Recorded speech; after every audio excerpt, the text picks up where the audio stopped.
இந்த கதையை நீங்க கேட்கறதுக்கு முன்னால எங்க பிரமோட்ஸ் கார்ட்டூன் சேனலை சப்ஸ்கிரைப் பண்ணிருங்க. வாங்க கதைக்குள்ள போகலாம்.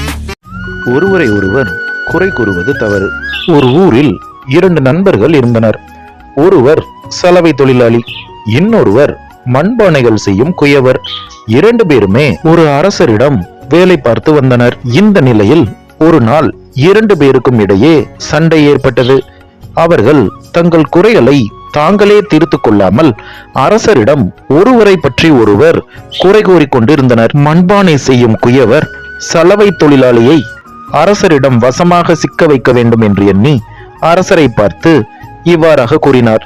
அரசே, நமது பட்டத்து யானை கருப்பாக இருக்கிறது.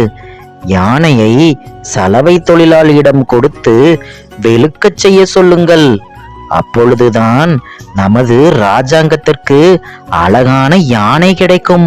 பலே மாணிக்கம், மிகவும் அருமையான யோசனை. அவ்வாறாகவே கூறுகிறேன். அதையும் இப்பொழுதே கட்டளையிடுகிறேன். எங்கே அந்த சலவை தொழிலாளி ராஜப்பா?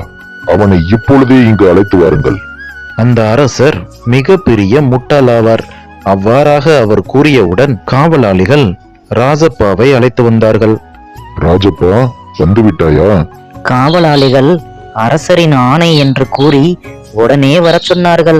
நானும் அவ்வாறாகவே வந்துவிட்டேன் அரசே. என்ன செய்ய வேண்டும் கூறுங்கள், உடனே செய்கிறேன். ஆமாம் ராஜப்பா, இதோ நிற்கிறதே நமது பட்டத்து யானை. அது மிகவும் கருப்பாக உள்ளது.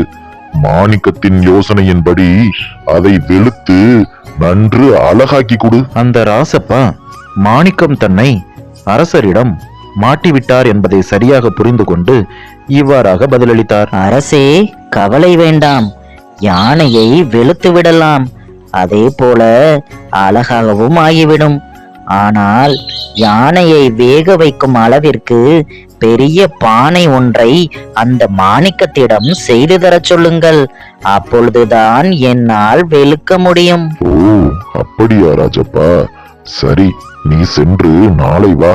நான் மாணிக்கத்திடம் சொல்லி அந்த அளவிற்கு பெரிய பானை ஒன்றை செய்ய சொல்கிறேன். காவலாளிகளே, மாணிக்கத்தை வர சொல்லுங்கள். சிறிது நேரத்தில் காவலாளிகள் மாணிக்கத்தை அழைத்து வந்தார்கள். வணங்குகிறேன் அரசே. அரசரின் கட்டளை என்று கூறி காவலாளிகள் என்னை இன்றே இப்பொழுதே வர வேண்டும் என்று கூறிவிட்டார்கள். நானும் போட்டது போட்டபடி அப்படியே வந்துவிட்டேன். ஆமா மாணிக்கம், நான் தான் உன்னை இன்றே அழைத்து வர சொன்னேன். ராஜப்பா யானையை வெளுத்து அழகாக்க ஒத்துக்கொண்டான். ஆனால் யானையை வேக வைக்கும் அளவிற்கு அவனிடம் பெரிய பானை இல்லை. அதனை நீயே செய்து கொடுத்து விடு. இவ்வாறாக அரசர் கூறியதும் குயவர் மாணிக்கம் என்ன செய்வது என்று தெரியாமல் திருத்திருவென மொழித்தார். பிறகு ராஜப்பாவும் மாணிக்கமும் சந்தித்துக் கொண்டார்கள். இறுதியில் உன்மேல் நானும் என்மேல் நீயும் குறை கூறி இப்படி மாட்டிக்கொண்டோமே, இதனால் நாம் இருவருக்குமே துன்பம். இனிமேல் இது போல் நடக்கக்கூடாது. நம் தவறுகளை நாம் இருவருமே தீர்த்து கொள்ள வேண்டும் என்ற சூளுரையை எடுத்தார்கள். இருவரும் முன்பு போலவே நல்ல நண்பர்கள் ஆனார்கள். அரசரிடம் சென்று இருவரின் தவறுகளையும் ஒப்புக்கொண்டு மன்னிப்பு கேட்டார்கள். அரசரும் மன்னித்து விட்டார். ஒருவர் மீது ஒருவர் குறை சொல்லி எப்படி வம்புல மாட்டிக்கிட்டாங்கன்னு பாத்தீங்களா?